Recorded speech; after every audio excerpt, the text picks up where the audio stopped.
We made this. Welcome to the Starlight Ballroom. Hey!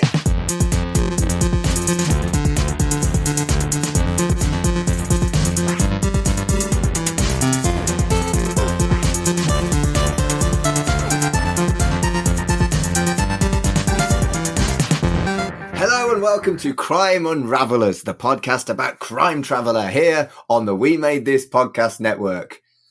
It might as well have been that on Shipwrecked and COMATOSE for the last 8 weeks because we have been incredibly indulgent to ourselves and we've been covering the entire 8-episode series of Crime Traveller.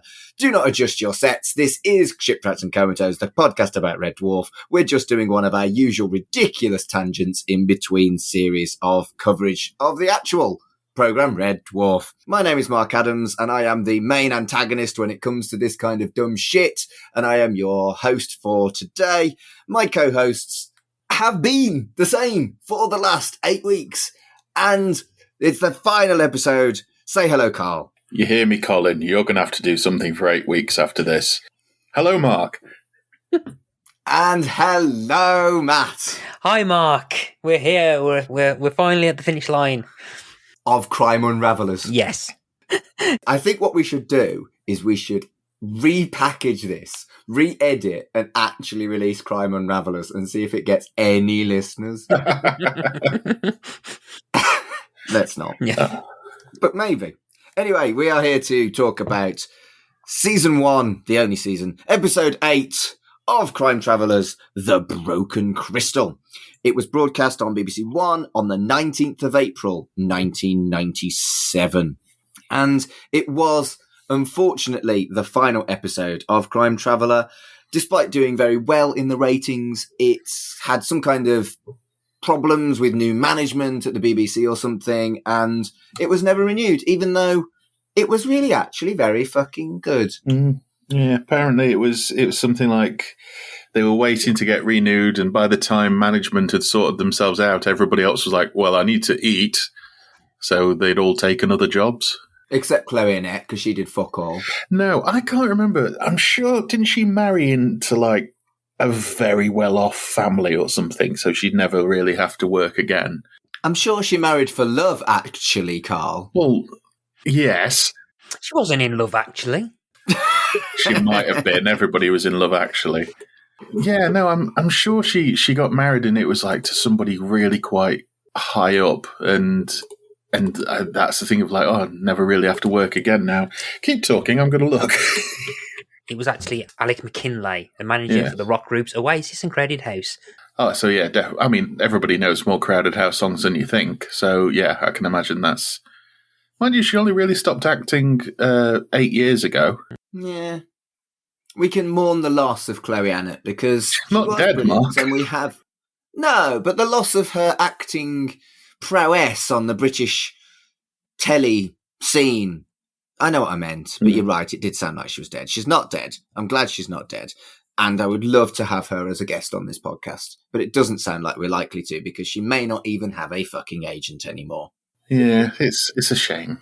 It really is. Come on our podcast, Chloe. We think you're brilliant. Almost every fucking episode where you're in the thing we're watching, we say you're brilliant.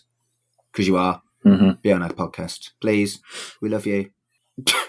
And he doesn't say that to many women. I don't. Shall we talk about the Broken Crystal? Yes.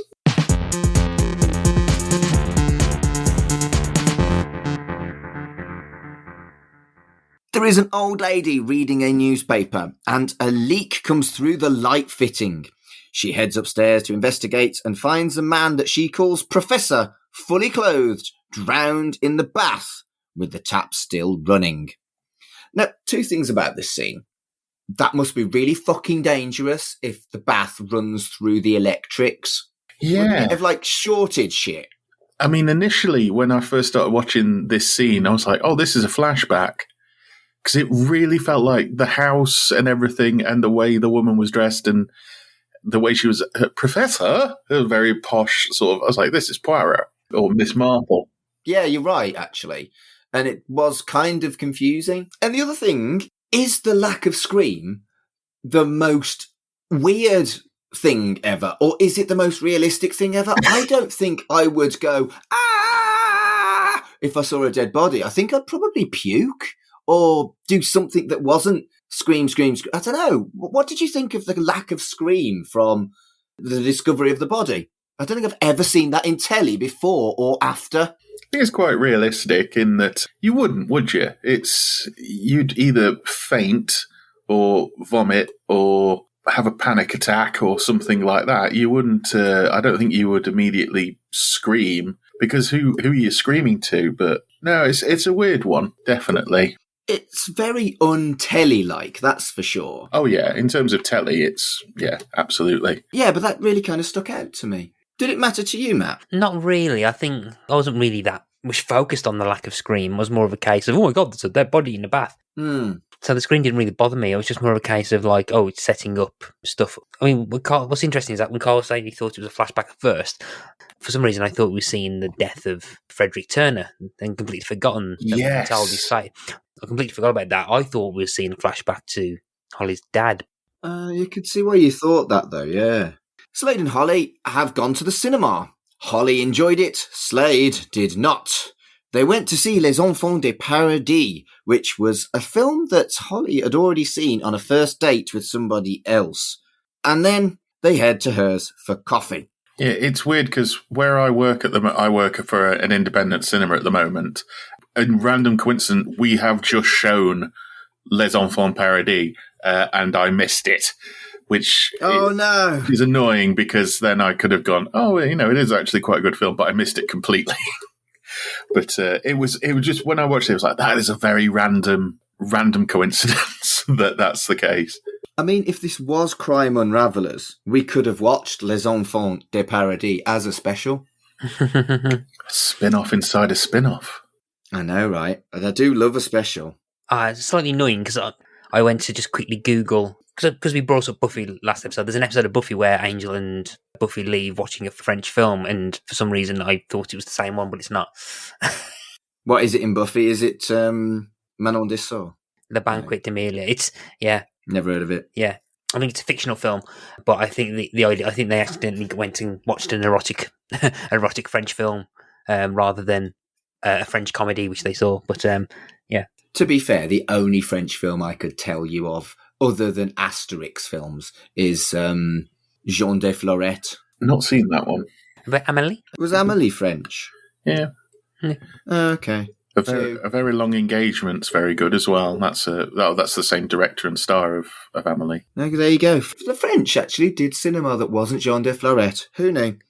Anyway, a guy calls out Holly's name and then gets brutally, deliberately murdered in a hit and run. He dies in Holly's arms, but she doesn't recognise him. That's incredibly fucking traumatic. Yeah, it's strange that we saw like a quick, well, not even a quick flash, a very deliberate thing of what the front of the car looked like with the symbol on it. And that doesn't really come in again at all, does it? It's really odd. No, it shows up again. Does it? Yeah. Okay, I must have missed that, but yeah, it's weird because it's the same as in the previous episode with the pyrite and that not coming up again. I thought this was another thing of like super red herrings. I don't think there's that many red herrings in the series overall, really, because it's quite fast-paced, particularly for the 90s. It's very fast-paced. Absolutely. They head straight to the machine to investigate, and Slade wants to save his life. The machine disrupts the police cars nearby, and it only gives them 3 minutes when they attempt to time travel back in time. Holly says that she could solve this issue with more money for research. Slade says that they could travel again, but Holly says that once you've attempted it like this, it can't be done again. She then discovers that a part is broken and it's far too expensive to repair. Something called the electromagnetic crystal has cracked. It looks like a lava lamp. It is a lava lamp. It's a lava lamp.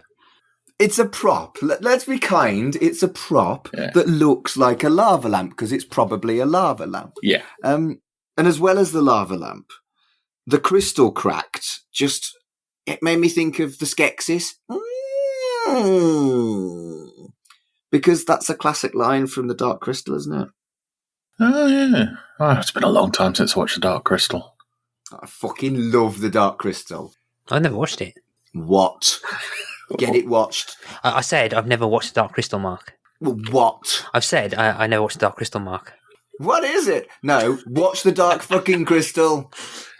That's what you search for it or on streaming services, Matt. The Dark fucking Crystal.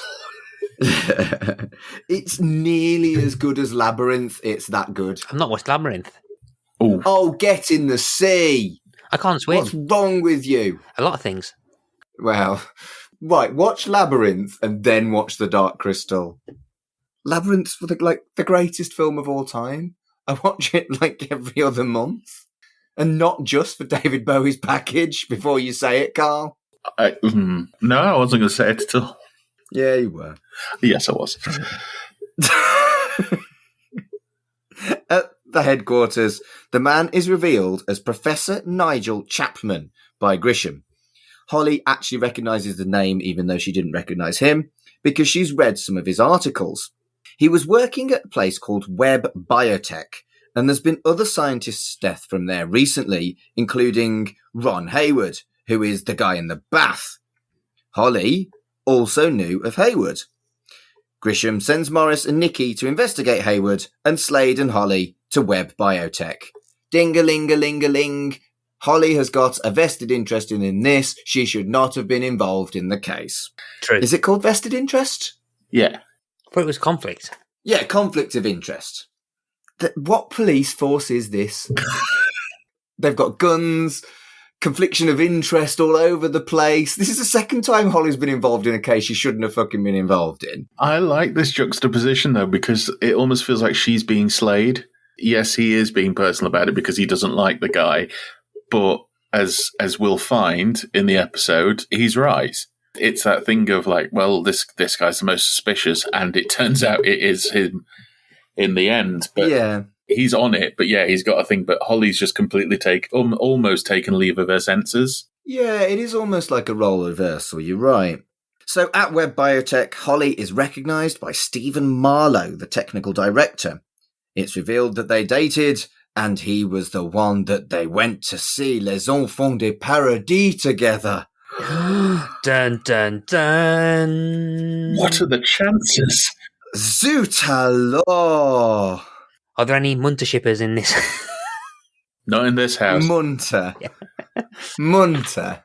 Fuck's sake. Slunter is what we're at. Yeah. As we don't want any Munters. This is something I wanted to raise about this episode. Is this actor, is it Christopher Villiers or Villas, or I think it's Villiers? He's one of those guys who, especially in the 90s, made his name, I think, because he does what I call, he does good bastard. You don't know where you know him from. You know you've seen him before, but you know the second you see him, he's a prick. You know what I mean? As soon as he walks on, it's just like, he's a bastard. Yeah, it's just like kind of resonates bell end, but you can't quite put your finger on why. Yeah. You're just waiting to see what he does that confirms your prediction that he's going to be a bastard. Mm. He's in a very good episode of, it's a very early episode, but it's a very good episode of Midsummer Murders. He lives in a caravan and the caravan gets set on fire. And he does a whole like monologue as it's burning down around him, leaning against the windows, shouting to someone, going, "Why us? No, Lord God, help us!" It's so bad. It's really bad overacting. Oh dear. So Marlowe doesn't know about Chapman, but he takes them to go and see Sebastian Webb. He runs the company. Webb is unsympathetic and quite grumpy. Quite. Mm.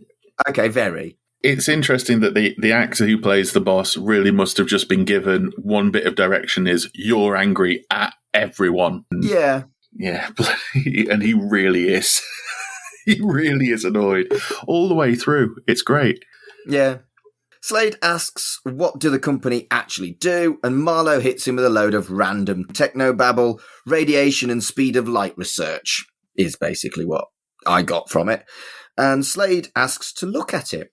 Webb says that it was expensive with no results. Grumpy, grumpy, grumpy. I quite like that already. He can sense the big dick energy from Slade and he tries to kind of assert his own dominance in a certain way. So Marlowe's picked up this like kind of vibe from Slade and Holly, and tries to be over intelligent by doing a load of gobbledygook that you'll probably think that Slade doesn't know. To be fair, he doesn't know. And then so like Slade just basically Slade goes, "Oh yeah," and look, that is, and you can see that Holly kind of tries to go layman's terms, but I think even Marlowe goes, "Oh yeah, it's tough. It's tough to explain to a layman." But and then Holly tries to explain it to Slade. I quite like that touch where like that Holly that automatically, even though she's just met an ex who like must like probably ended on good terms or something, because they seem to be quite friendly with each other anyway. He's still trying to like put Slade at ease. You know, I don't think Slade being Slade doesn't feel as threatened as I think Marlowe assumes he'll be after doing this like massive like intellectual thing, because well, Slade is Slade. Yeah. Slade's got a Slade. Yeah. It's true. According to Holly, the lab is fantastic. The synchrotron, or whatever she said, hasn't got far. What's a synchrotron? It synchtrons. Yeah, it's a thing that can basically it can work out what makes up a virus. Oh, okay. So my notes aren't wrong. No. Good. It's something that'll be worth millions to the medical community. Right. Yeah. Slade tries to get into a backup lab, but it's locked. Slade then implies Chapman and Haywood were killed for their designs that were worth millions. Outside, Holly chastises Slade for being antagonistic. But Slade is in a mood because she dated Marlowe. Marlowe helped her dad, but didn't know about the time machine. Or did he? Ooh. At this point, it's probably worth just mentioning, I think, as we get into more of this episode, I think this has kind of finale energy to it already. So you've got... I'd agree. Yeah, so you've got kind of like the threat to the premise. The time machine's broken. Crap, like, okay, there's no time machine. There's no time travel in this episode. The time machine's broken. So you've got this kind of massive threat. You've got, like, Holly's backstory, which I think is kind of like the mythology of the series. So, like, the whole Frederick Turner stuff that we've been hinted at. So we're starting to have more, well, less about kind of Frederick Turner, more about Holly's backstory and, well, the origin of the time machine more than anything. So we get into an episode that has this kind of, okay, you've got 8 episodes, let's start doing not quite season 5 Quantum Leap, but what, like, the episodes of Quantum Leap that everyone remembers is the one that kind of breaks the format. Let's start doing the first one of those. And it has like an air of excitement to it. So you've got like, as the episode goes on, you think, there's like things happening with Holly's past, so like there's going to be perhaps more of the mythology in the background that we've had explored, and I always found that quite exciting because those are bits from the show that I remember when I first watched it, being quite excited that there's stuff that we've had questions about being answered, and I quite like that this episode starts to slowly unravel, or at least start hinting at that. Also introducing the closest we'll ever get to Moriarty for Slade in terms of Marlowe. I'd agree with that, and I think we've touched on this already, that they were seemingly quite confident that they would get a second series, and there was a lot of seeds planted and a lot of kind of we want to expand this out vibes about this episode. Yeah. And yeah, I've said it already, but what a shame. What a shame. Did either of you watch True Calling? Yes. Yeah. No, but I know what it is. Yeah. Basically, when Jason Priestley turns up, the show goes from being a bit, let's just watch it, Elijah Dushku's in it, to, okay, there's something here. And then they decide to do season 2, cut it after 6 episodes, and then gut it when it started getting really good. And even though that happened like 6 years after this, that's scary to think that True Calling is about 6 or 7 years after this, because I'm pretty sure it was 2003. This episode reminded me so much of the Jason Priestley episodes of that series. Yeah, I think the comparison to Quantum Leap was kind of accurate as well, in as much as there were a few cases that needed to be solved, but they were almost self-contained, very similar to jumping into a random person. Yeah. But then there were those episodes of Quantum Leap, where it felt almost like a different program because it wasn't Monster of the Weeky. And yeah, this felt like it was sowing some seeds to have some episodes like that. But I will question the most memorable episodes of Quantum Leap. And I'll say you're right, almost, except for the episode where he jumped into a monkey and did a spin kick. Yeah. Because that's the most memorable episode of Quantum Leap. When he jumped into a monkey. True. And he was in a nappy for the whole fucking episode. Scott Bakula, with his top off, pretending to be a monkey, is one of the most... Moving on. At HQ, Morris hasn't got much on Hayward. Slade tells Grisham that Marlowe should be a suspect, and Holly protests. Grisham agrees to put a tail onto Marlowe. Unfortunately, it's Morris. Slade is put onto Hayward. Holly is angry with Slade and says he's made it personal. And he says she has too. That's petulant. And then Slade leaves and Holly answers a call from Marlowe. Ooh, Marlowe, Moriarty. Ooh. I like the actor, I like the performance, but yeah, he's messing with my shipping. He's breaking up Slunter, and I don't like it. I mean, we all ship Slunter. Yeah, I mean, it's like you said, it's got that finale feeling, like the machine's broken. He's been brought in as a possible sort of supervillain, and Holly and Slade appear to be on the outs as well. Yeah, it's a threat to the time machine and a threat to their friendship/relationship, isn't it? Yeah, definitely. And I almost wanted Slade to be wrong here because it's so obvious that Marlowe is the baddie. Yeah. It works and it's good, etc. But it feels like pull my finger, you know what's going to happen, you know? Yeah. It's like I said, as soon as you see that guy, you just go, bastard. Yeah. But I think that's kind of what they wanted.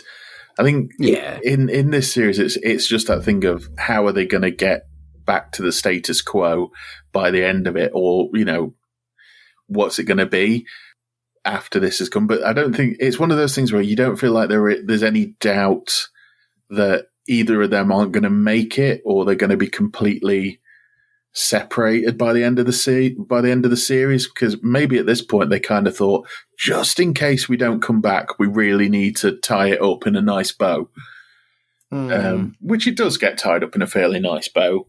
It's just that sad that is the actual end. But I think a lot of series at the time were doing that because it's like, right, we might not come back. They do it now.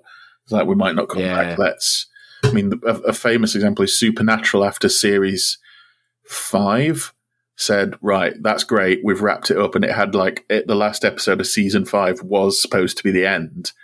And then the network went, well, we'd quite like to come back. And they came back for another 10 seasons. Wow. Yeah, Supernatural, I watched the first few episodes and couldn't get on with it, which is kind of a shame. It's good. At the Haywards, Slade has a look around with Nikki. Mrs. Beavis, the no-scream lady, says that he was nervous the week before his death. She also says he broke his routine, and Marlowe questioned him a lot. Mrs. Beavis just made me think, And it just for a few seconds, it took me out of the whole thing. This would have been about the same time as Beavis and Butthead as well, wouldn't it? So it's not, they can't even claim, like this, again, this is like a reference, but it's a massive reference. But back in the day, there's an episode of Mork and Mindy that they can't play these days, especially in the UK, because one of the characters' last name is Wanker. It's like Harold Wanker or something like that, and spell Wanker. And so it's just like, well, we can never play that episode. Holly has dinner with Marlowe. They've not seen each other for 5 years. Slade arrives and joins them, and he wants to ask Marlowe some questions. Marlowe says he questioned Hayward as he was worried he'd been headhunted, and he was nowhere near when Hayward was killed. A newspaper seller is his alibi, and he also spoke to a policeman. Holly tells Slade to stop this, and he leaves in a huff. I like this scene. There's a couple of nice touches. When Holly tells him to stop this, that to me was almost like them both admitting, look, we do like each other. Just stop it. And the other thing is that when he says, I didn't tell you where I was, he was like, no, Morris told me because Morris is tailing them. Just gives away Morris's location completely. Yes, I hadn't clocked that, but you're absolutely bang on. Brilliant. So it's not just Morris being inept, he's been actively fucked with here. Yeah. Maybe not even deliberately. He probably doesn't even know because he's not in this scene. Although there is a bit when Slade sits down, he kind of does a double take over his shoulder at something off camera. That could be Morris. Slade is being watched by a mysterious man in a car with the wolf insignia. So there's your wolf insignia. There it is, yeah. No, I must have missed that. Holly apologises to Marlowe. He asks if she got married. He points out that he didn't either. He asks about Slade, and she says that they're friends. Yeah, in the scene, when the pair of them are there doing the "no, my dick's bigger than your dick" conversation, Chloe Annett's acting of "I'd rather be on Mars right now than here because this is so painful" is brilliant. She does such a great pained stare. And again, we've only got one episode left to talk about how good Chloe Annett is, and I think it shows in this scene definitely. No, yeah, totally agree. Slade answers his phone, and an Irishman says he has information on the case and to meet him in an hour at the tobacco docks. Then hangs up. Tobacco docks? What city are they in? Where are these tobacco docks? It's right next to the firework factory. Remember, me and Slunter used to hang around the tobacco docks, did we? That's where he got his smoking habit from. Yeah. No. Fuck's sake. Tobacco docks. The tobacco docks. Tobacco docks written, Lister. Come on. Right. Crime Traveller is ludicrous. Mm-hmm. And I'm going to say it one more time. This is our 8th episode, and I want to say it. He's a British policeman with a gun. That is also ridiculous. And the tobacco docks. Just to... What? It's a thing. What? Have you just looked it up? Have you just Googled it? Yeah. Okay, yeah. tobaccodocklondon.com. Oh, I stand corrected. It isn't ridiculous. It's a real thing. Apologies to any tobacco dock workers out there that may have tuned into this podcast. Did you know that the duckbill platypus is venomous? No. No. There you go. That's another ridiculous thing.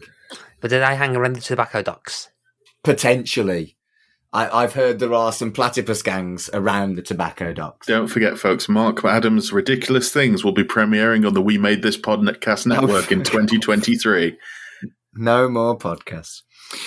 Marlowe asks Holly to work at Webb Biotech.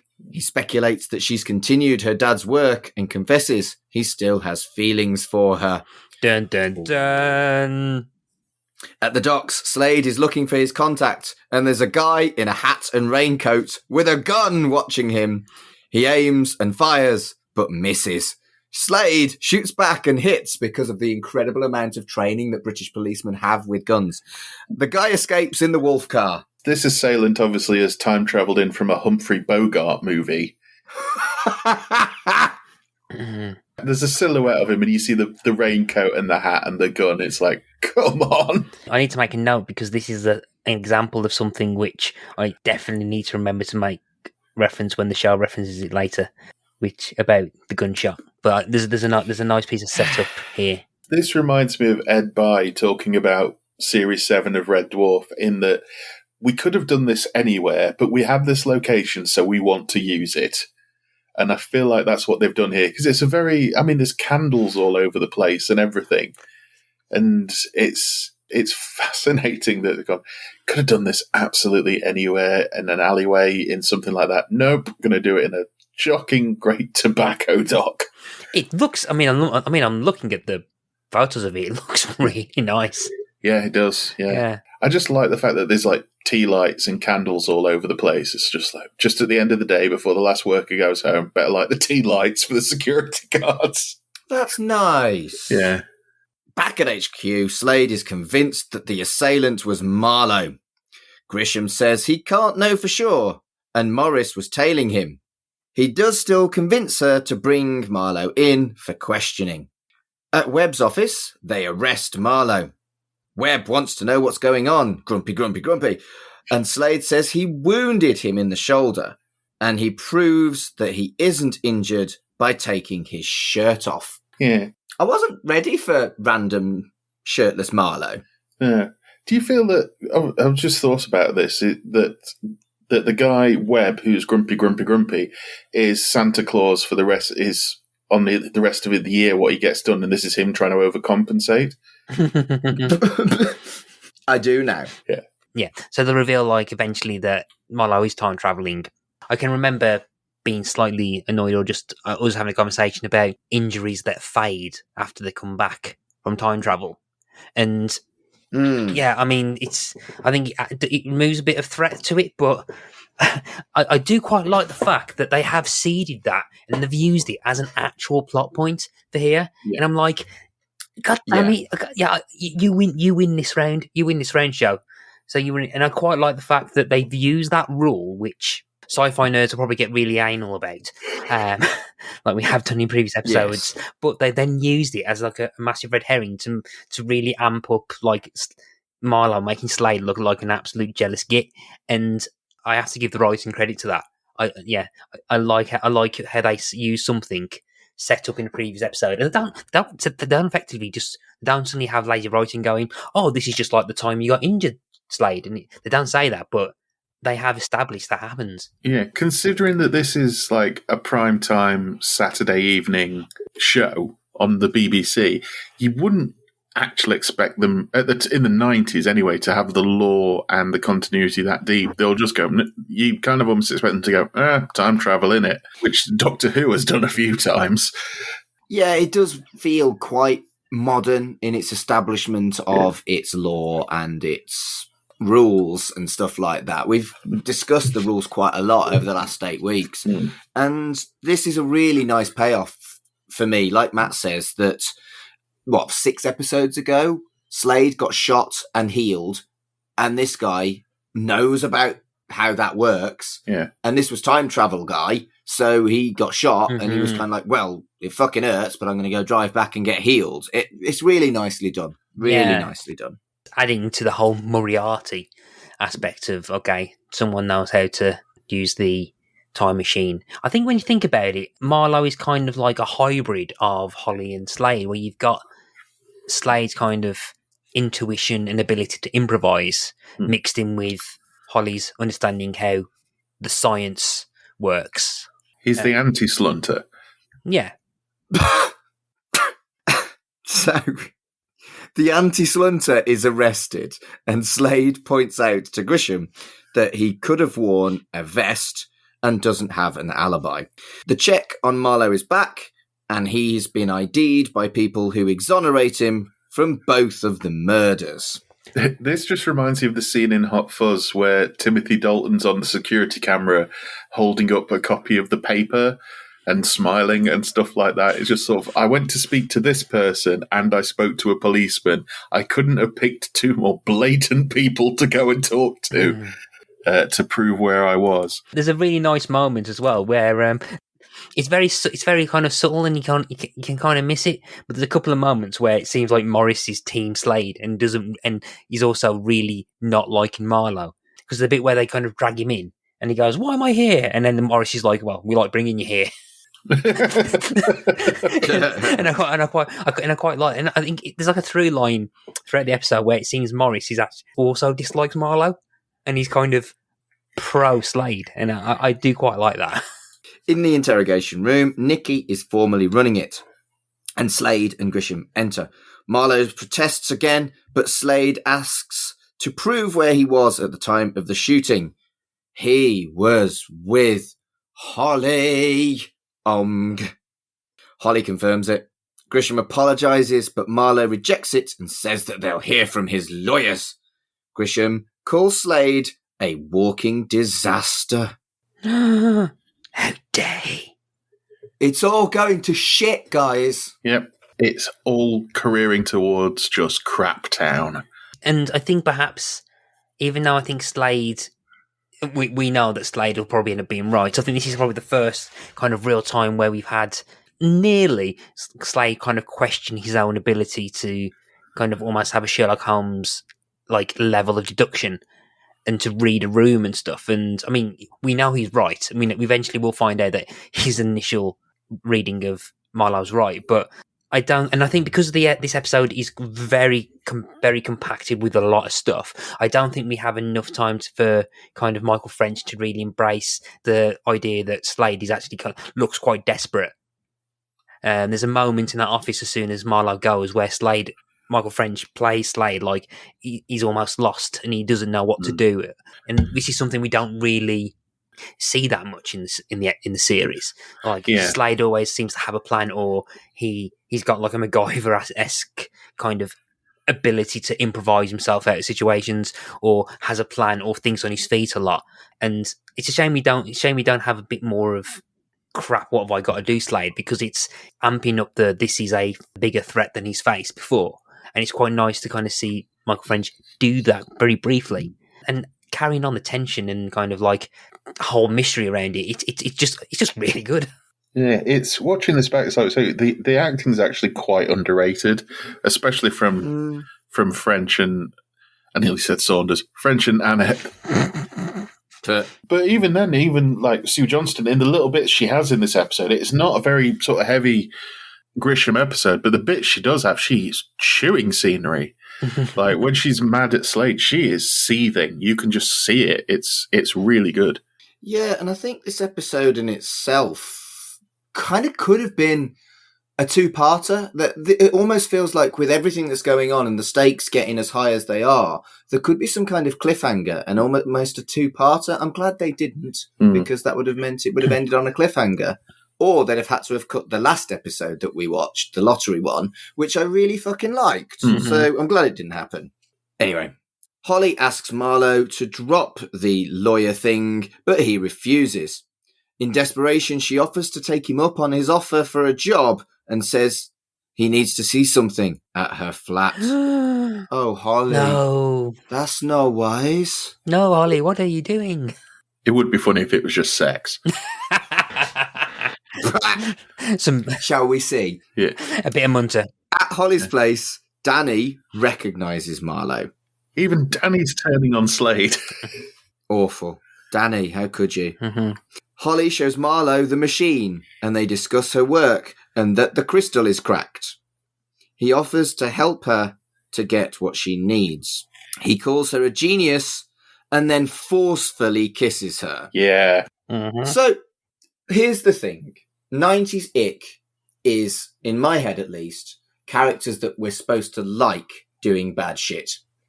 This character is a thoroughly unpleasant dickhead. He does turn out to be the main antagonist and was probably going to reappear in series 2 as some kind of evil. Yeah, I've got no problem with this forceful kiss at all. He's a bit rapey because the character is a bit rapey and a massive douchebag. Yeah. This isn't 90s ick to me. It just wasn't very pleasant to watch. No, it's not. And it's very apparent that Holly is trying to get him off her as well. And at the end of it, he smiles like he's in love. It's very... Ugh. So, I've mentioned before I do a Chucky podcast. There's some really, really nasty, rapey shit in that. But that is by completely and utterly unredeemable characters. And that is aimed at adults. Whereas this is kind of aimed at kids. This is a family show. And this guy has essentially, well, yeah, he has. He's sexually assaulted her. He's kissed her when she didn't want to. He's a bad guy. But I think you wouldn't see this in family entertainment now. I think it would. Oh, would you? I don't know. What do you think? I think this is feels wrong to say this, the family-friendly version of sexual assault, and I don't like that term I've used, but I can't think of another way of saying it. I think there's certain levels of uncomfortability, and uncomfortability is that even a word? Certain levels of getting a certain character trait across, and I think this is probably the right level of showcasing how much of a kind of like creepy dick that Marlowe is. And I think in terms of establishing kind of how bad a character is, I think it's fine. I mean, again, not fine in the actual act. I mean, as in the fine, as in showing that a character is capable of that. And I think this is. I know what I'm trying to say, but it's the kind of the acceptable pre-Watershed level of evil. Yeah, and I think it does mean that he is immediately irredeemable, and that's important. That this character doesn't show any positive traits subsequently. He becomes murderous. He becomes kind of psychotic. And therefore, I actually don't have a problem with it. I still didn't enjoy watching it, though. No, it's uncomfortable to watch, but this is the turning point, if you will, of, yes, you could almost say when, in the build-up to it, it's like, oh, it's almost too obvious he's the baddie. And then when he does this, it's like, no, he's the baddie. Yeah, exactly that. Back at HQ, Slade is sassed by Morris, and Nikki tries to comfort him really badly. Morris says his car went crazy when he went to watch Marlowe, and suddenly Slade is suspicious. He looks for Holly, but she's not there. And I say suddenly, he just becomes more suspicious of a different thing. Yeah. Holly and Marlowe get into a car together.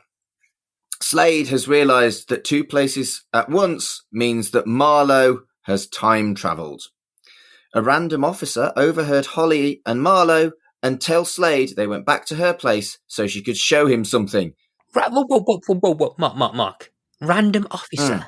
That's Frank. How could you, Mark? Was that Frank? Yes. Yeah. What else has Frank done? Remind me. I've slept since I watched this. He's the guy who looks after the office and the jail cells. He's basically done something nearly every episode. Has he? Yeah. Is he more important than Charlie? Yes. Yeah. Oh. All right. Frank tells him blah, blah, blah, Slade heads off. There we go. I corrected myself. This is Frank erasure and I will not stand for it. Yeah. I love a bit of erasure. Oh, that Andy Bell in the 80s in his white T-shirts. Oh. Anyway. Holy. Slade arrives at Holly's and Danny tells him that they headed off an hour ago.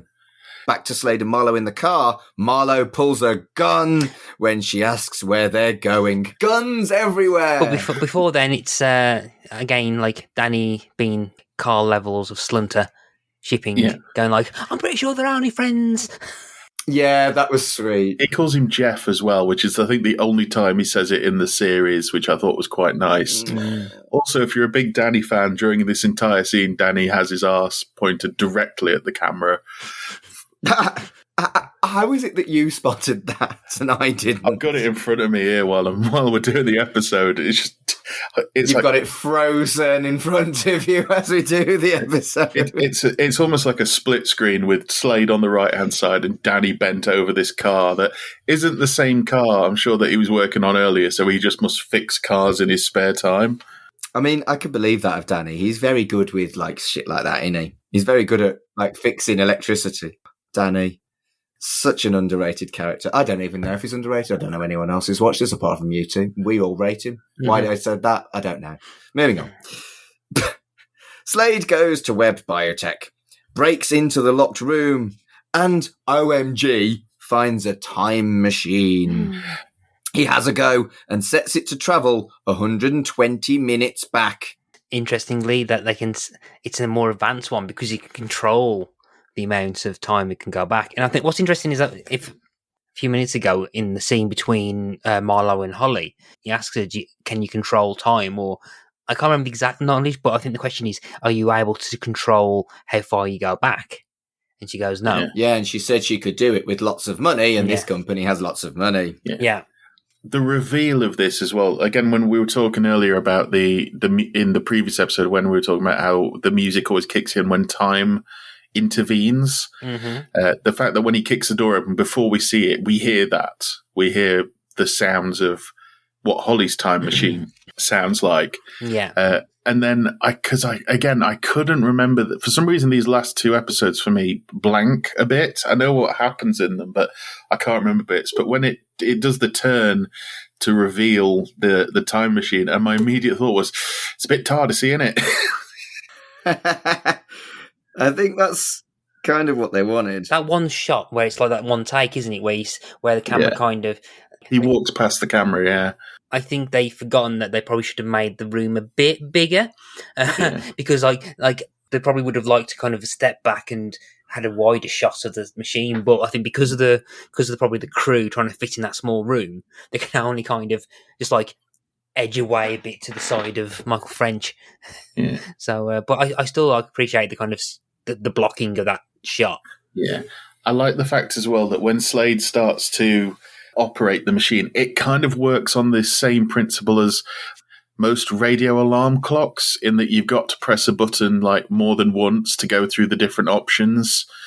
It's very simplified, so much so that Slade can even use it. And he doesn't have to have all the doors shut in the room, because the doors he kicked open are open behind him when the things are there. So that doesn't matter, which is quite interesting. I think that's the... Is it because of the ramshackle way that Holly created the machine that she had to pretty much put like parts of the electronics on the other side? And I think as a safety measure, the doors shut to connect. I think that's what it is, yeah, to make the circuit. Yeah. I can imagine there must have been a lengthy meeting about, right, what the light's going to look like for when it does it, to make it look different from the other one. And the answer is it looks like one of those spirograph things. But with lights. I like that they differentiated between the two, and it just looked swankier, even though it was basically the same thing. Like you mentioned, it looks like a TARDIS. The Master's TARDIS looked swankier than the Doctor's, but the Doctor's was more characterful. Characterful isn't a word, you know what I mean? There is no car, because he went back in time. Lovely touch. Yeah, very good. So he steals a random BMW, because good guy! And he then heads back to Holly's to see them leave, and he tails them. He gets blocked by a van and loses them. Did you see what's on the side of that van? I did, yeah. Yes. Mark, did you? I probably did, but go on. Carl, do you want to reveal it? It says time is running out. Really? Yeah. Good. The thing I like about this is you get to re-see part of the scene where Holly gets the gun pulled on her. And the thing that kind of makes me chuckle about it is, it's only occurred to me like, this was before car rigs for cameras. Because it is blatantly the camera's on somebody's lap in the passenger seat. Yes. It bobs up and down and all sorts. Yeah. That's just from a technical standpoint, just me going, oh yeah, no car rigs yet. Or they couldn't afford one. So at an out-of-town facility, Marlowe takes her inside at gunpoint. He wants the Discovery to go to him, not her. He zip-ties her hands and admits he time-travelled to murder Chapman and Hayward. He puts her in a giant scientifical freezer and zip-ties her to a pipe. She'll die in a few minutes.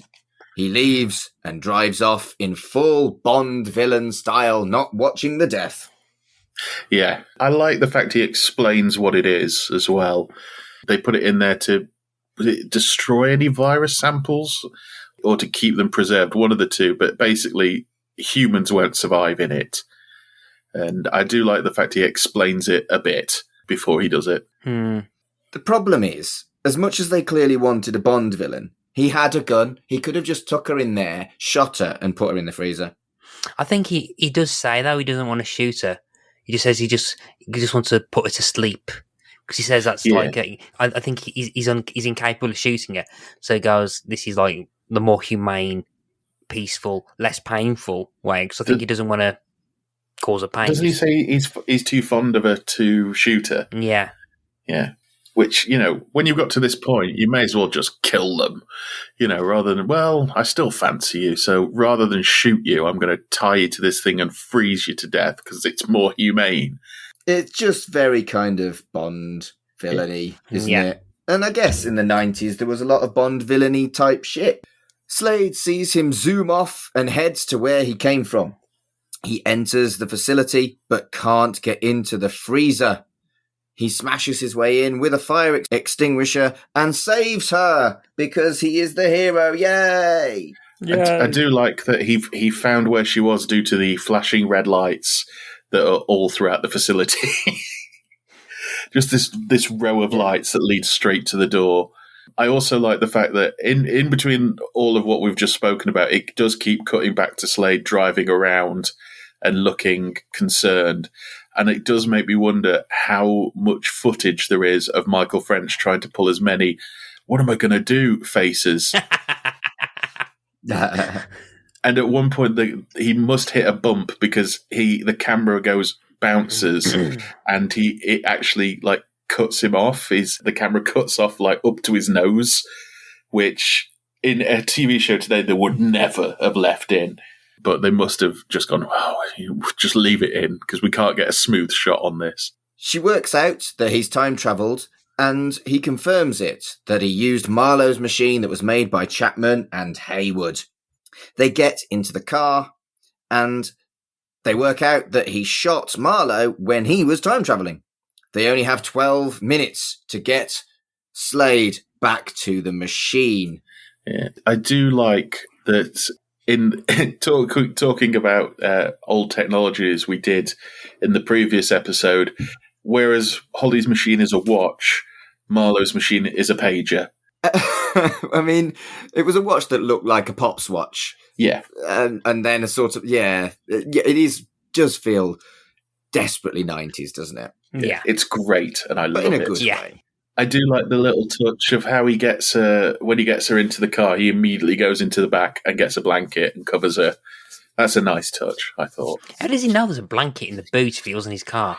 It's the 90s. I'm guessing everybody, was paying attention. I'm guessing there was an advert or something that's like, oh, remember to have this in your car and stuff like this. And Okay, good. Yeah. Webb is on the phone complaining about Slade to Grisham. She says she'll come over and deal with it personally. Slade! It's the last Slade, and part of me feels like Sue Johnston knew that they weren't coming back. So she had to do one last really good one. And does it zoom in slowly before she does it as well? It kind of loses all pretense of it being like normal conversation. It's a proper, like, she could have almost turned to the camera and winked and put a thumb up. And that's canon. Yeah. I do like as well that when Webb is ranting on the phone, she's stood at the other end and she's holding it away from her own head. She's just not listening. And she shakes the fist when she says Slade. It's such a good moment. She does. Dear. Slade and Holly are back at Webb Biotech to get back to the machine. Marlowe prevents their entry by barring the door with a gun. He wants Slade to be in a loop of infinity. He offers to Holly that she can come with him. She heads over to him and knees him in the balls. Slade and Marlowe tussle, and the gun goes off, damaging the machine. Slade lamps him and re-enters the machine as it burns and issues a warning. How dumb is Marlowe? That she's just gone, oh, yeah. Yeah, I will come with you after you try to freeze me alive. I don't know. I think his ego, it kind of makes sense. Yeah, I mean, Chloe Annett's playing it completely straight. That she's like, yeah, you're right. I'll join you, and you almost feel like the thing is we're talking about everything's going to shit in the season finale. I mean, Holly turning on Slade would really be the final kick in the bollocks, and then it is led by an actual kick in the bollocks. Yeah. So the machine actually works okay, and they drag Marlowe out. Webb bellows at Marlowe, asking what's going on. He escapes Slade's clutches and bolts back to the machine. Slade follows and sees it fail. When Marlowe tries to use it, it swallows him up and then explodes. Yeah. And he gets caught in the loop of infinity. Now, that image is the image of this show that has stayed with me since I first watched it. So the image of Marlowe, I mean, I couldn't remember what his name was. I just knew that there's a villain. I just remember him kind of in that trapped loop. Because this is the first time I watched it since it aired. That visual is actually very much near how I remember it. That image has always stuck with me.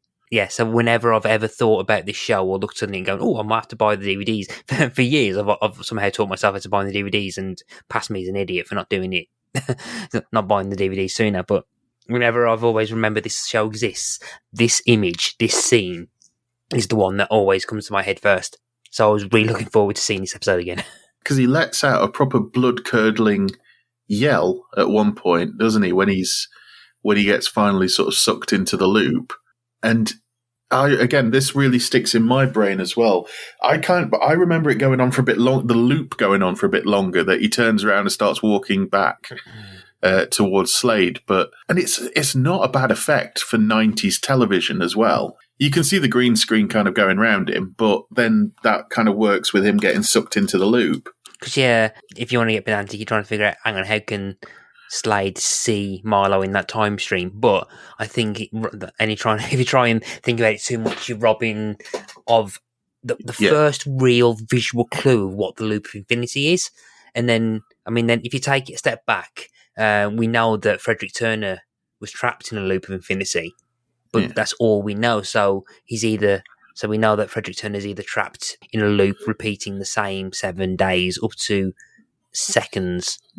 So this is kind of like the idea of what that is. And I think as like a key visual of the mythology to kind of end on, it's, I think, a good striking image. I mean, things that I've seen online have mentioned this moment being like one of the few things people can remember, which I think sounds a bit short, but still, I think is right. This is kind of like something we've been building up for 8 episodes for, just to see like the real threat of what happens if you don't get back in time. And I think it does it really well. And where's my series 2? Yeah, okay. I think it's quite interesting as well that Slade sees it and Holly doesn't, because all throughout the series, Slade's been very sort of cocksure and flippant about getting back, and that they've got plenty of time and this is going to be fine and this, that and the other. And then he's the one that sees what happens. I mean, Holly knows what happens because it happened to her father, but Slade seeing it, I think, is quite good in terms of it makes it a bit more real for him, that he sees what happens. Mm-hmm. And maybe in a season 2, he becomes more careful about it because he knows now what the loop of infinity actually looks like. Yeah, I think that's true. And I think this whole image could have become, in theory, if there were lots of series of this could have become basically the regeneration. Everybody knows what a regeneration looks like in Doctor Who. And I think this image is so striking that it really could have been the big thing of maybe 2 or 3 baddies get caught in a loop first and then one of the good guys get caught. Yeah, I think it's incredibly striking. And like you said, for the time, the effects are perfectly good. Yeah. And the only thing is that it's kind of sad that it's the most memorable thing, because there's so much other good stuff across the last 8 episodes. Again, going back to Quantum Leap, it's when people think Quantum Leap, they think, oh, the evil leaper, or like the ones which kind of break the premise, or they explore the premise more. Oh, this is the part where you kind of delve into the mythology of Project Quantum Leap, or the science behind, or the behind the leaping, or the fun you can have by just tweaking. What if this? Yeah, I think it's always a bit of shame that the Quantum Leap sometimes has that kind of, not stigma, what's the word? Everyone remembers those more than the more kind of heartfelt human stories it often explored, particularly in the first series. But then again, I do think Crime Traveler's been building up to have some kind of exploration or end on a mythological kind of reveal. So I think, I do think this is kind of like earned, and he's like, this. Yeah, you've watched 8 hours of this. Here's your kind of haunting visual to last you for 25 years. Do you think if we'd gone into more series that we'd have seen some? I kind of think that somebody eventually would come back. Probably Marlowe would have actually come out of the loop of infinity, and that would actually set up we could get Holly's father back. Like, I think he would come back, and then they defeat him, and I think he would die rather than get put in prison. And then they realise if you can get out of a loop of infinity, that means that Holly's father could have got out of a loop of infinity.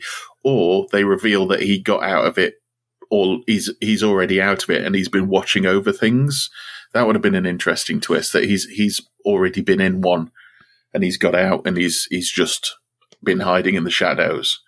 That would have been interesting. I have a suspicion they may have started to perhaps expand the scope of the time machine with the introduction of biotech, because I've got a feeling that Webb would have been back. I think there's kind of unfinished business with Webb, I think, with his like evil Santa stuff. I have a feeling that I think in order to keep the show fresh, that they probably would have been able to perhaps have an episode or so where the time machine is powered enough so they can jump back a bit further, and perhaps have an episode where they go back far enough to try and save Frederick Turner from the Loop of Infinity themselves. Because I think that, I always had the impression that the show would have suggested there's more time machines than just the two. But I must have misremembered that. But I've got a feeling that perhaps would have there's probably going to be either more or different kind of time machines that they find. Like, I do think that the British government perhaps would have looked into it because of that kind of hint that we had with, or the MP, telling Slade that that he actually believed what he's talking about because of what Fred Turner was, because he heard of Fred Turner and his theories. So I think that perhaps we could have gone that route as well. Yeah, I mean, if they did want to keep it as the Loop of Infinity is it, if you're in it, you're in it for infinity. Again, if they'd figured out how to travel back further, then we could see Marlowe again in a flashback, or in one they've gone back in time and they've discovered, because presumably Marlowe's been doing crimes for a while because he's had the time machine. And yeah, you could go back and see Frederick Turner. You could go back and you run into Marlowe again. It's interesting. I get the feeling that in future series, Holly would have worked out how to do the picking how far back you go, or finding a better way of doing it. Because this is the first episode where they ever do we've only got 3 minutes. And I kind of get the feeling that would happen more often. I mean, it could go completely off the rails and we meet this secret society called the Time Masters or something in the next season, who are secretly behind everything. Or Series 3 started with Slade versus dinosaurs. Yeah, exactly. Amazing. Or basically preempting Primeval. I mean, if they could completely go a different way, because obviously you said Webb's established, and part of the time machine is there. It did blow up pretty well, but it is still in one of their facilities. They could do a Wolfram and Hart, and Holly starts working there. Mm-hmm. That would be interesting. There's a lot there that could have happened, definitely. And you know what? I know we've said it about Red Dwarf. I know we've said it about lots of things. Hello, Big Finish. Please make Crime Traveller. They're not going to do that. But wouldn't it be brilliant? I am actually in a position where I could speak to somebody from Big Finish, because where I work, we hold Big Finish Day, and people from Big Finish are there. So I could possibly suggest to one of Big Finish, do you reckon that you'd ever make crime? They brought back weirder stuff. They've brought back some absolute fucking tat. Yeah. So there's no reason why they can't throw at least one series of Crime Traveller to wrap it up, or even, if it takes off. Because I can imagine there's people out there like us, Unravelers. If you're out there, Unravelers, tweet at us. Unravelers. The Unravelers. Taking us this long into this to actually call ourselves the fan base, the Unravelers. The Crime Unravelers, that's us. Yeah. You are our people. If you've listened to 8+ hours of this tat where we've talked longer than there are minutes of Crime Traveller, thank you, fellow Crime Unravelers. But we haven't quite finished this episode, Unravelers. Back at Holly's machine, they're drinking beers, and Slade asks what she's going to do. She says she still can't fix it without money, and then Slade reveals he nicked Marlowe's crystal. And then they hold hands. Slunter's a thing. Yeah. Slunter. I remember this being quite a moment where there's like that thing of like, yeah, it's a good way to wrap up the series, but also it leaves it very open-ended as to what's going to happen next. Which means Big Finish. Big Finish. Carl, go and speak to someone at Big Finish. I'll try. But yeah, the fact that the holding hands thing, and they're not even really holding hands, they're caressing a lava lamp. But, all right. I tried to kind of avoid saying caressing a lava lamp. Yeah, but they are stroking each other's hands, and it is, and I like the fact it's him holding it quite openly, and then Holly takes it, and they hold hands. It's putting it in her hands, and then that's the thing. It's a lovely way to go out, definitely. But it was, again, in my, as per routine throughout this run of episodes, it does have that thing of it fades out, but you could just put in the script and then they go at it. And this would be the best case for that actually being the case. On the time machine, probably doing more damage. Yeah.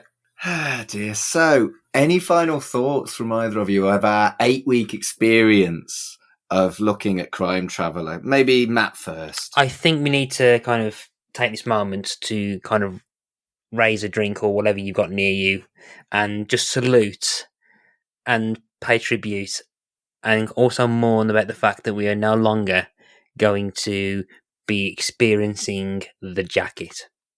That jacket's probably been the star of the show. We brought it up. Shall I put a minute silence in the edit here? A minute silence for the jacket. Yeah, I do think that eventually, if we end up going to Dimension Jump or a future Dimension Jump, we just need to get all 5 of us walking in like mustard jackets. Yeah. Yeah. Colin completely confused. What are we wearing this for? Shut up. Wear it. Yeah. We are weird. I mean, Colin's pretty weird himself, but we are weird. Yeah. We're all weird. Yeah, but I think... Why are you making me wear this? Shut up, Kurt. Wear the jacket. Yeah. Carl, have you got anything that you would like to say on the wrap-up of our journey with the Crime Traveller? I think this has been my favourite non-Red Dwarf episodes to do, without a shadow of a doubt. I have loved going back into this, and more because I think was it my idea in the first place? I know when we were looking at stuff that I said, we should do Crime Traveller, but I can't remember if that was already there. But I do remember initially going, oh, bloody hell, Crime Traveller, it could be crap. And it really hasn't been. It's been such a joy to do this. Yeah. I even went on, because I think we mentioned in previous episodes, there's crimetraveller.co.uk out there. Leanne Fridland, who's done that. There is fan fiction in there, and there's one of them which takes place immediately after this episode ends. And I did read it. And it's quite interesting in that they don't get together. Boo! Till the end of the episode. Yay, it's canon. And then at the end of the episode, they admit they love each other, and then they go at it. They start kissing, they fall into Holly's bedroom and land on the bed. They have one like pithy line between each other where I think they say, it's just you and me now. Yeah, it's just you and me. And then it fades out. But they are basically about to just go to Pound Town. Slunter. Yeah. I kind of want to, from what Carl said as well, I think, I was looking forward to kind of rewatching this, and I was very much kind of surprised at how much I enjoyed it. I was expecting it to be a bit more crap. It's definitely not in the legacy of Great British Drama. It's not up there with your Cracker or anything like that, but I generally did really like watching it, and every time we had a episode coming up, I was like, oh yeah, I was really looking forward to actually sitting down and watching the episodes, which I wasn't expecting to do that much. I mean, well, I knew I'd sit down and rewatch them because I had fond memories of it, but part of me was kind of worried that I had kind of nostalgia. Am I remembering something I watched 25 years ago being better than it perhaps was? And I think this is a concept you've spoken about in Right in the Childhood. So, Mark, I'll let you kind of expand a bit on that. But watching this, I'm like, you know what? I've genuinely really liked this. this has been like one of the favourite parts of doing Shipwrecked and Comatose has been kind of revisiting this. I've really genuinely liked it, and I'm really pissed off that there's not any more. Yeah, I'd very much agree with that. And I think any kind of nostalgia watch does have a danger factor, doesn't it? Yeah. And that was, like you said, the premise of my old podcast, Right in the Childhood.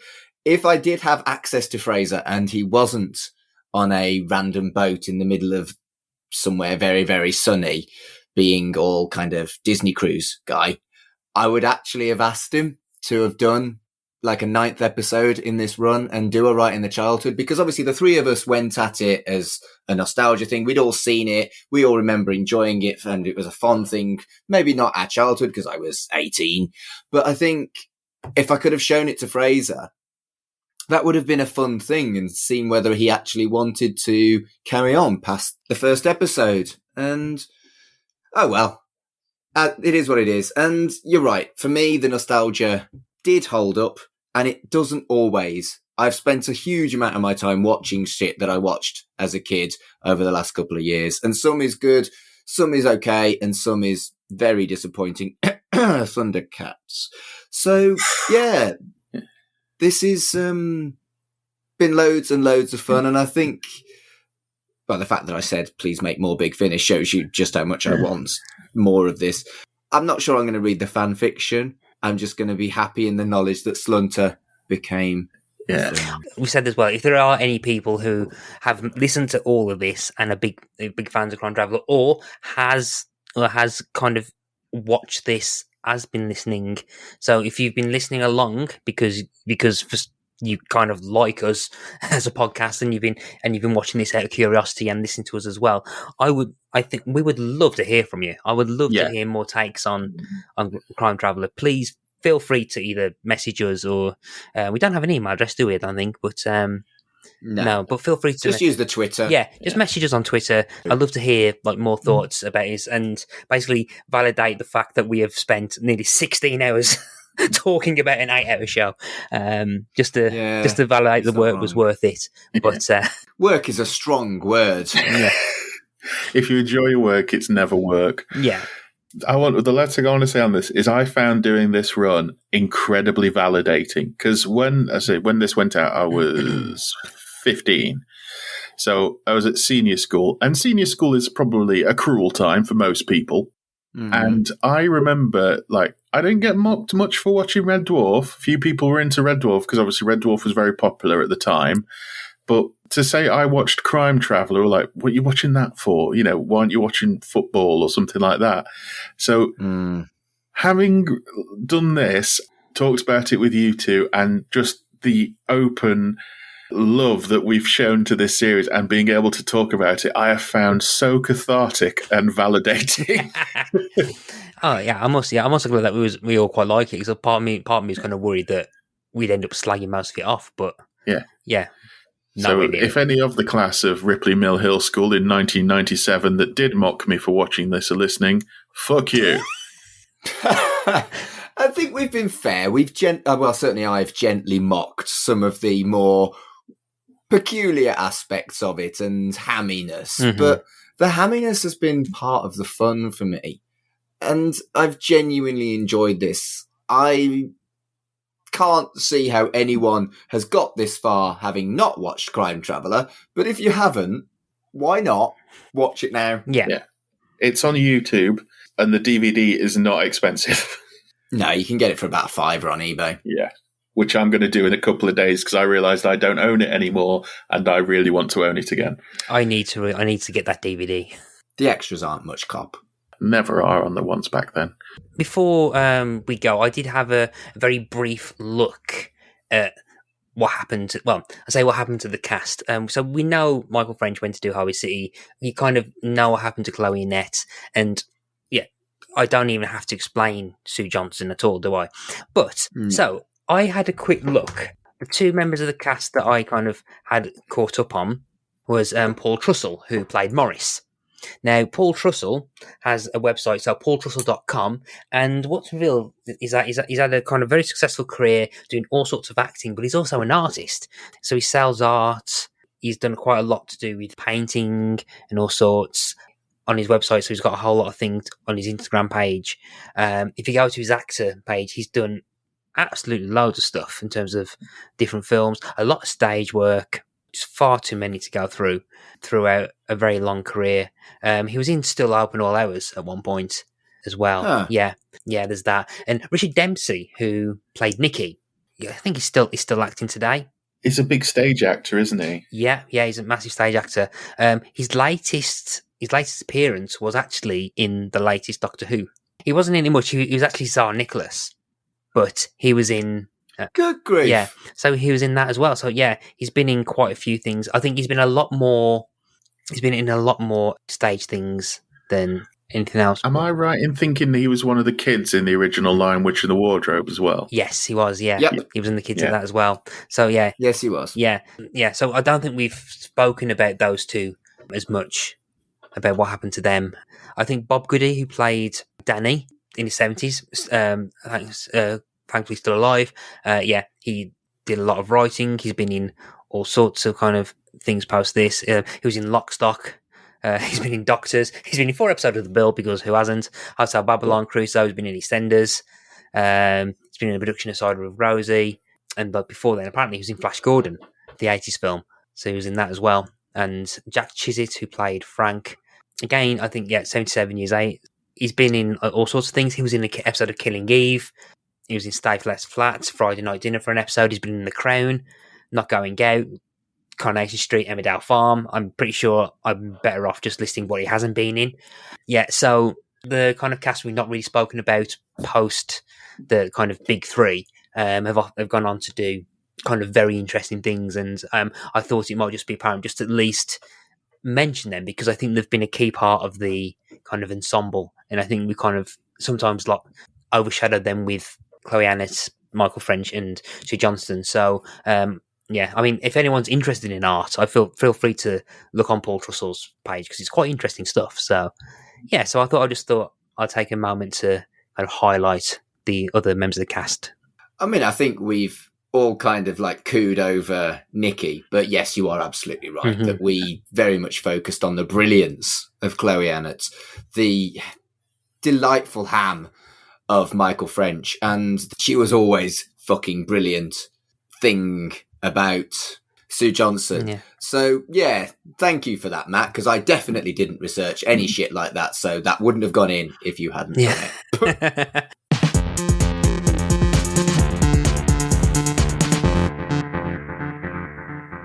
So thank you for joining us on this ridiculous tangent that's taken up the first 6th of the year here on Shipwrecked and Comatose. If you want to look for the 3 idiots that did this, Carl, where can they find you? You can find me at allmylinks.com/Mr. Carl, and it's the unabbreviated MISTER. And I should have some things up there very soon. Matt, where can they find you? If you just Google Pick a Disc on your phone, on your PCs, you'll find my podcast about music. And there's also Ask Us About Loom, which is about graphic adventures. And there's also No Book Club, which at the time of airing might have a better idea of when it's coming back. It's all dependent on whether the TV show Yellow Jackets is airing its 2nd season yet. So, but feel free to follow that as well. And if you're looking for me, it's at MarkAdamsHC on Twitter and Instagram. And if you are interested in horror, I have a podcast about the Chucky franchise. And that's called Chucky Vision, at Chucky Vision on Twitter. All the podcasts we've talked about here, you can find by searching for them in whichever podcast provider you use. And so, after an 8-week run, thank you for joining us. And until next time, it's the last one. Let's do one all together, okay? 1, 2, 3. Damn it, Slade!